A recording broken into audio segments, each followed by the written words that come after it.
Hey everyone, this is Curb, and I bring you another standard match. Today we have a pretty interesting one.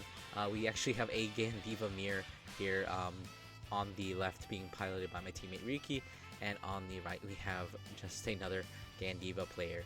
So since we do have two, I guess both the meta decks, instead of kind of just like talking about how this deck plays into Gandeeva, I guess we can, because like the Gandeeva mirror isn't very overly interesting, I suppose, but I guess we can also talk about how to play Gandeeva the best way, using like good plays from this video as well as some bad plays, which we are unfortunately going to be seeing some of those, but we do see the player on the right actually going for the Bob ride line, opting to kind of deck thin. Personally, I don't really think Bob is as great as the just Gandeeva ride line. I mean, sure, you do get to deck thin, but at the same time, it's like, you're missing out on free ride. Although you do theoretically get it a little bit, I don't really think the difference is very noticeable. A lot of the times, they'll play the grade 2 of the Gandeeva ride line, so I don't know how I feel about it. I've just never seen any, like, significant Gandeeva tops with the Bob ride line. But we'll see how it does for this game. But it looks like we search out the arm with the skill to grade 1, and then we just pitch it for a ride deck to ride up into the grade 2. We do see Riki going for a little bit of rush there, calling out the grade 1, unfortunately hitting into a defensive trigger. So that swing at the Vanguard is going to be 1 to pass. Unfortunately not going to be hitting it, so the opponent on the right is going to be stuck at 1 damage.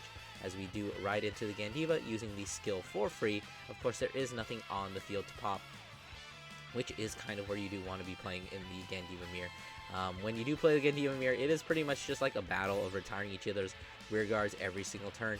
I guess like the best thing you can hope for is, even though you are Gandeeva, you can still play around with UBDs and make sure that the Gandeeva doesn't have like 3 different grades, which unfortunately for Gandeeva is not really something that it can do, ironically enough, as we see Gandeeva going into this turn with 3 grades, 1, 2, and 3. So when the player on the right does ride up to that Gandeeva, things are going to be a little problematic if they manage to hit all 3. And we do see that new grade 3 coming out of the set 12. Not quite sure why we're not boosting there. I mean, we might as well. We can use a countercharge skill anyway, but we do use a grade 3 skill to bind a card from hand.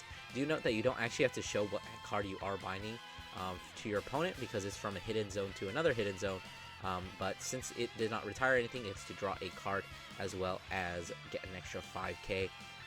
And then, of course, this other Vanguard is swinging for just a nice 28, which is still a pretty good number.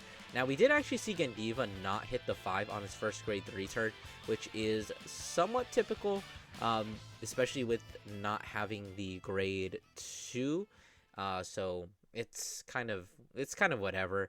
But thankfully, thanks to the counter charging, we did actually leave only 2 grades. So ignore what I said about there only being leaving 3 grades on board.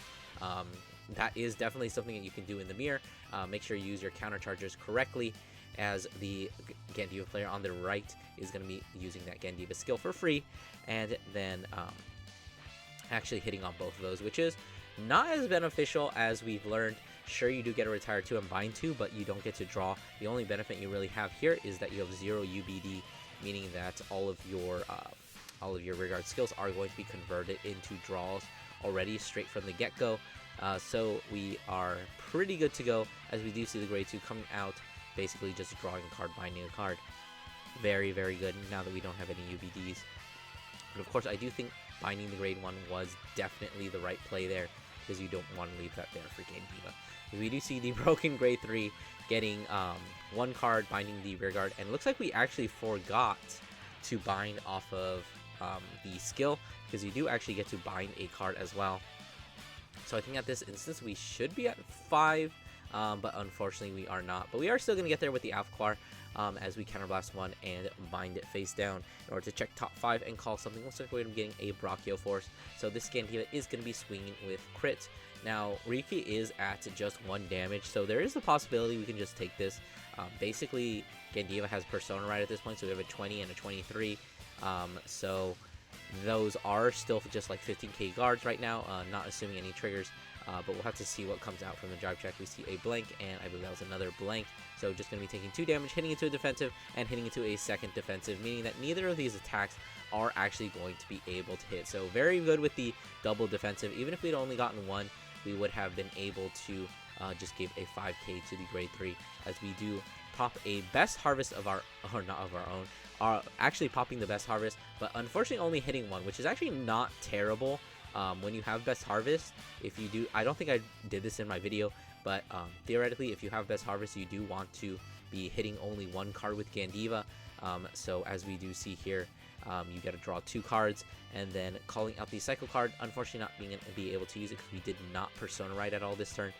Calling the double off card as well as that grade 3, so that is going to put us to 8 cards in bind. So in terms of the face down bind zone, definitely Ryuki is winning this race with a very commanding lead as we swing 26. Unfortunately, we didn't get 1 more card in the bind zone, so that would have been a much better magic number of 28. Unfortunately, this 26 that is going to be swinging yet again is going to be just calling for a 5k guard. But at the same time, you know, Gandeeva is a deck that does not really like to commit their 5k guards. So it looks like we are actually taking it and going to 5, which I don't really think we should have done that. I think, like, even if we just commit a trigger, even if we overguard, that's still better than going to 5. Especially since you do have 3 more attacks coming on after that. So using the double Afkar to get a total of 10 bind cards at this instance, unfortunately not hitting to another grade 3. So we are just going to be hitting double cycle card, but regardless, they are still plus 20k to the front row, so each of them is hitting for 30, still hitting over that defensive, calling for at least a 10k guard. Gandeeva itself at a very reasonable 33k. So both of these don't really have any skills, so there's no point in really checking what they do. But we do have to guard this attack. Theoretically, we could PG this, or we could throw down a 15k guard here in order to pass it. Definitely a little risky, but depending on what cards you have in hand, like if you don't have a PG, or if you kind of want to save that for next turn, it's definitely a viable choice. But it looks like we're just having a little difficulty deciding how we want to guard here. But I guess it is a little. It's also nice to point, notable to point out that these other 2 are going to be 15k guards unless we have a draw trigger, because they are going to be calling for an extra 10k. So looks like we are just going to commit the PG. Definitely not a bad choice in this instance, as we drive check into a heal. Not going to proc because we did push them to 5. But that heal trigger does allow this attack to be 40. A little bit of a misplay, I think, because we should have just swung the smaller one first, unless I made a mistake and we actually gave it to the other one. But it doesn't really matter, as we guard with OT, which is deeply unfortunate, especially considering that wait, did we guard 15 and OT? I think we ended up doing that. We must have a really poor hand at this instance if that's what we're going for. But anyways, we do start off with a Persona Ride with the 5 face down that is 20k to the front row. I believe theoretically we should have a lot more than that. But we do actually see the golden ratio off of the Gandeeva player here, the 3-2. Not really always what you tend to see, 2 grade 2s and 1 grade 3. But you know, it does happen sometimes. Gandeeva once again missing both grades, only hitting the grade 3, which is not terrible, as we've discussed, because you still do get bind 1 and draw 2, or you bind 2, draw 1. So it is definitely not that bad. But the bad part about it is that you currently do have 2 UBD, meaning that, especially in this instance, when you do want to be drawing a lot more cards since you're at 5, having 2 UBDs is really not going to be good for you. Even though I think we used... How many did we use the last turn? I think we only used 2 of our draw cards. So maybe we still have a couple more. So I guess we're just going to have to decide how we want to do that. But I honestly think that a lot of the reason why you're seeing this face down bind, the 10 and the 7, is because we just keep forgetting to bind off of the Gandeeva skill. Now, do you remember that Gandeeva's skill does actually activate any time that an opponent's rear guard is retired, whether it is by a card effect or whether it is by being attacked into, as we do actually see a Persona Ride coming down. I guess it's not bad considering that you probably don't think that you're going to be living next turn. Again, we see another forgetting to bind with the Gandeeva skill. We should have bound 2 more, so we should be at theoretically face down bind of 10 at least. And I think we missed one earlier, so One thing about playing the Gandeeva, I know it is kind of a brain dead deck, but you do actually have to remember what your skills are. And Gandeeva does have that red text where whenever one of your opponent rear guards is retired during your turn, you do get to bind a card face down. So we are going to be taking that first damage, going to 4, which is definitely not bad. It does mean that we can't take this Vanguard swing, which we probably weren't going to in the first place anyway, as we guard for that is 38, 48, 58, or not 58, 53. So I believe that's going to be 2 to pass. Without OT, we're not going to be able to do that, as a 53 comes in with the power from a trigger. I believe we hit a critical trigger there, so we do actually have to guard this. But thanks to that best harvest from last turn, I think we are definitely going to have more than enough cards to guard, as we have our opponent only has a bind zone of 9, as we do guard for, let's see, that's 30, 43, 53 against that 51 attack. Top decking the Persona Ride, and it's looking like we're probably going to be able to close this out.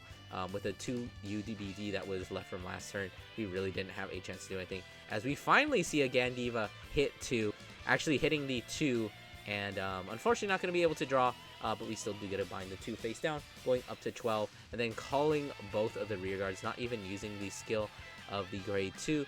They're just going to be swinging at the Vanguard for a very, very big number. That is, what was it, 23 plus 24 is 47 for 2 damage. Going to be very difficult for the opponent to guard. Looks like that is a 1 to pass, I believe, as we hit into a heal trigger. Going to give all effects to our Vanguard and force our opponent to take 2 damage. We do see a 6 damage heal here, but since it is Gandeeva, we do have to take another one, and that is unfortunately a 2nd heal. Well, I hope you guys enjoyed this. Don't forget to do all these YouTube things, like, comment, subscribe, and I'll see you guys in the next one.